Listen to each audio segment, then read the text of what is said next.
Attention physicians, but first a moment to my fellow laypersons. A few months ago I wrote this book called Consider the Lilies, a review of 18 cures for cancer and their legal status. Now then, good book, and it goes into, as I say, 18 different scientists who had something to contribute about cancer.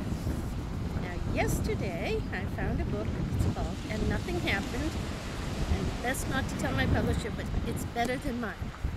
So for starters, I would like you to be aware of this book by Stephen Ross, not specifically on cancer, on heart attacks, on allergies, on diabetes and cancer.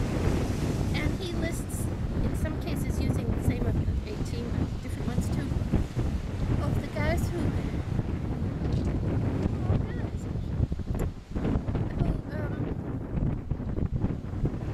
have a good cure. And then he says, and nothing happened. For example, I mention in here, he doesn't mention it, that in 1914, Edward Rosenau in the Mayo Clinic found the cure for polio. How is it that anybody then today has polio? See, they shouldn't, and nothing happened. And by the way, this fellow, I don't like the cover, he's making it sound, well, he's not just making it sound, he says, have greed, ego, and vested interests kept potentially safer and more effective cures, blah, blah, from the public? I don't think it was money. That's what everybody says, oh, the pharmaceutical firms have to make their profit. I have other reasons, so really we'll need to read that one too. But if you have a person with great illness and you want to have some fresh view of it, there's the book. Now, physicians, especially medical students or someone trying to find a PhD subject, here we go. In my book, I gave rather short consideration to Nordenstrom and lengthier to Revici, but I wrote that book in Australia. I didn't have access to these 2 volumes, which are only in a few libraries in the world, and I'm coming up here now to Marblehead. Today's newspaper, the Marblehead Reporter, is done in pink as being anti-breast cancer. So once I got a hold of these books, I'd have to say I'm even more enthusiastic than I was when I covered these 2 men. And I put on the back cover, I said, all these physicians have taken it on the chin for you, and many more that we don't know about. But the guy from Sweden, Nordenstrom, I put him up here with these live ones up the top 15 letters, didn't I? These ones are deceased. Well, it turns out I'm wrong because he died in 2007, and that's very sad because he did not live to get credit for what he did. And what did he do? Well, he claims to have found, not just claims to have found it, he's proven it. Let me show you. By the way, this is printed in 1983, so if you were trained in medical school since then, you should sue. This is terrible if you don't know this. Yes, he's paying some attention to cancer, biologically closed electric circuits, and he means that just as we have a circulatory system for the blood, we have another system in which the electricity moves, and it's the same that the Chinese discovered like 3,000 years ago. I have no idea how they discovered it, but it's now provable by using measurements with electrodes. And so, to make a long story short, you need to read this book.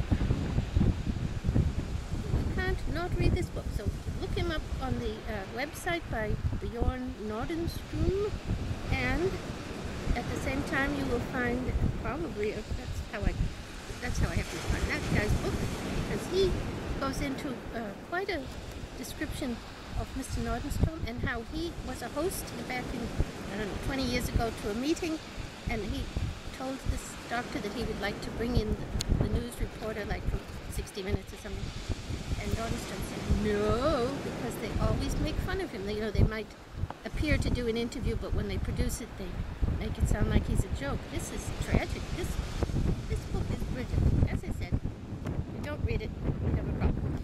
Now, here's the other one, Revici. Also a bit hard to get a hold of this one.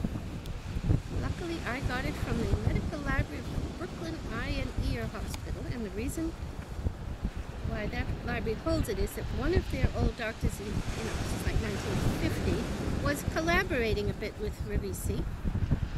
Came from Romania and who was the inventor of the substance known as butanol that helps stop bleeding.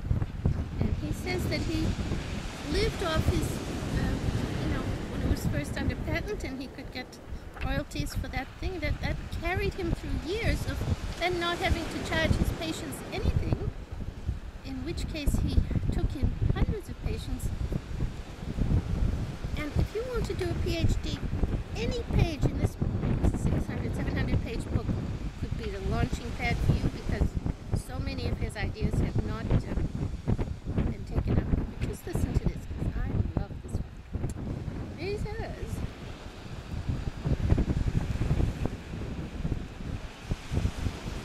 he's complaining about, well, the lack of theory in science. His book is just one great big theory of how the body works according to the principles of physics, atoms and molecules and electrons and all that.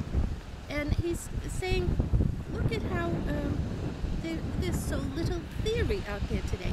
He says, largely as a reaction to the high proportion, blah, blah, blah, Claude Bernard, that would be like 1850 or so, almost single-handedly was responsible for giving experimentation its rightful role.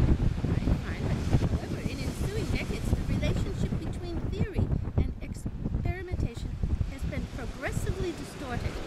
An unrestrained exaggeration of the role of the experiment, the erroneous view that pure facts represent the aim of research, has led to an unbalanced approach. So, to make a long story short, please get the book by Emanuel Revici, and on my list of deceased men who took it on the chin for us, there